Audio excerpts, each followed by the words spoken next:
Hi, everyone. I am Angel Borrelli, and welcome to Season 7, Episode 5 of the FIX. Today, I will be kicking off my off-season training series in which I will be recommending exercises to you that are specialized for pitchers and are designed to not only restore and rebuild their skill-specific muscles, but also to enhance their pitching mechanics. With each exercise that I share with you during this training series, I will be providing still shots and or videos that you can access on YouTube at Angel Borrelli Pitching. Today, I will be teaching you 3 must-do exercises for the upper back of the pitcher. So let's get to it. The first exercise I will be recommending is a decline dumbbell pullover. Now, as you can see, Joe, my minor league pitcher with the Oakland A's, is doing this exercise, which the pitchers absolutely love. Now, you'll notice, first of all, that the bench is on a decline.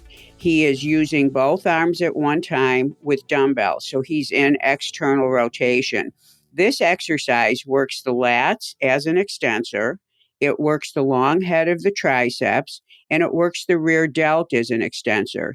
This is an exercise that my pitchers absolutely love, and they actually do it with lighter weight, sometimes on a flat bench after they pitch. They absolutely love the stretch they get in the lat.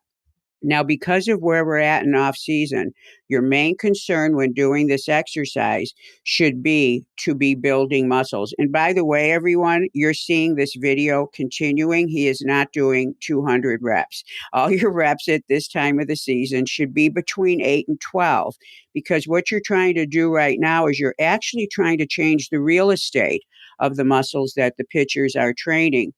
Because the bigger the muscle, the stronger you can make it when you are actually in a strength cycle. So this is an exercise you can use preseason, off-season, in-season, and it's one of the favorite exercises. Now, who shouldn't do this? The decline puts a little more stretch through the shoulder. If you have any compromised shoulder, you've had a labrum tear, you're in rehab or whatever, you would not want to do this exercise. Decline for sure. When you do it flat, you would want to start with a very light dumbbell. So, and it may not even be okay for you to do if you've had any kind of shoulder issues where you're not stabilized. So this is really and truly for a healthy pitcher. And again, when you are experimenting, always start with a 5-pound dumbbell and see what happens. So this is my number one exercise. And this exercise can be added to a chest workout because you are also recruiting the upper pec on this.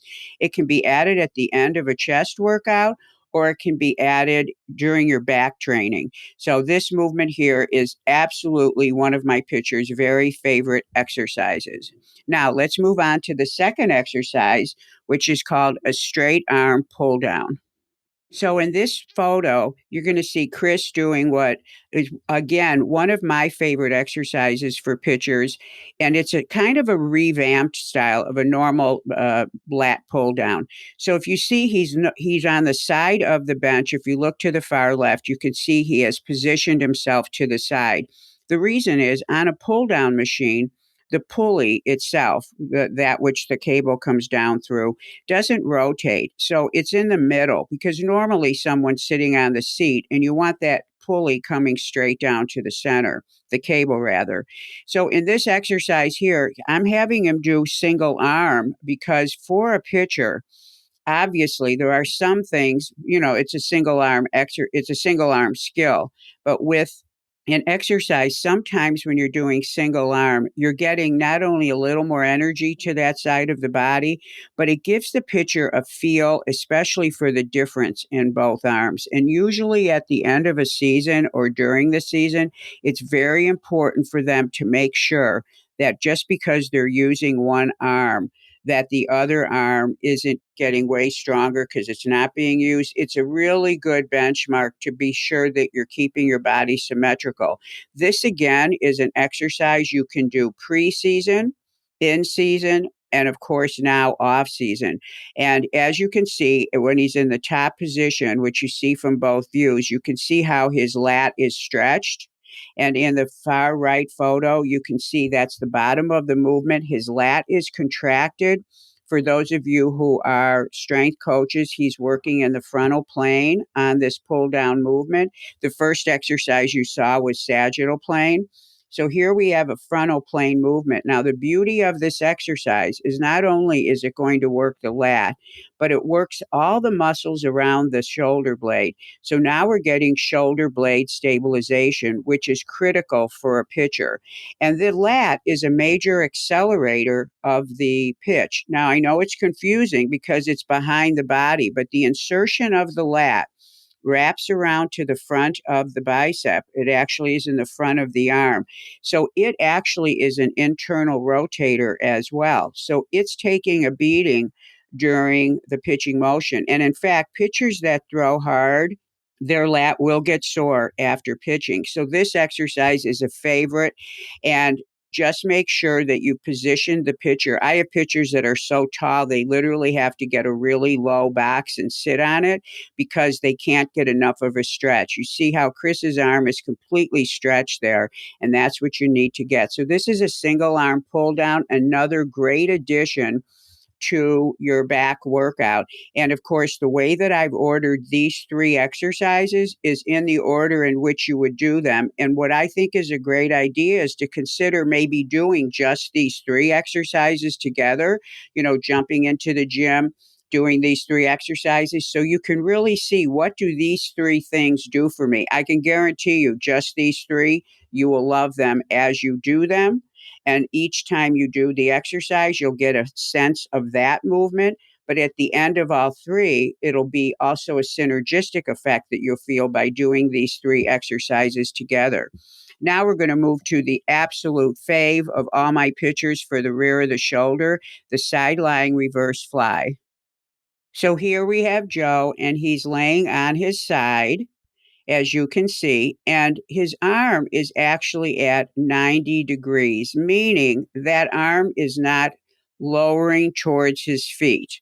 Now, the main muscle that is moving on this exercise is the rear delt. Now, the lat also does this kind of work, and we just worked with the lat.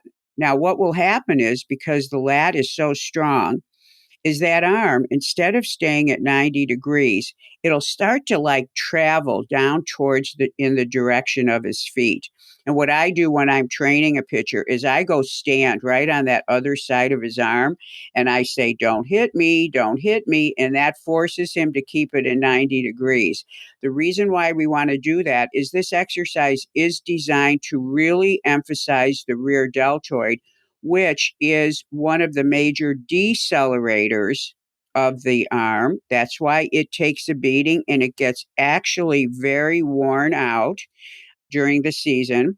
And even though the lat can't be shut down completely on this, it's really emphasizing the recruitment. But the other part about this is that when a pitcher is pitching, it's critical that he keeps his arms at 90 degrees through most parts of the delivery. When the arm drops down as he's rotating, we end up with pitchers leading with the elbow and having all kinds of trouble. The rear delt is responsible, along with the lat and the upper shoulder, in keeping that arm at 90 degrees. So anytime you're doing anything with a pitcher, and you're doing something in this plane of motion, and this, by the way, is the transverse plane of motion, you are actually trying to embed in that pitcher that feeling of being able to hold his arm up at 90 degrees. You're also right here rebuilding the muscle. It's like a tire that gets completely worn out. It's like changing the tires, having it retread, and now you're doing something wonderful for the pitcher.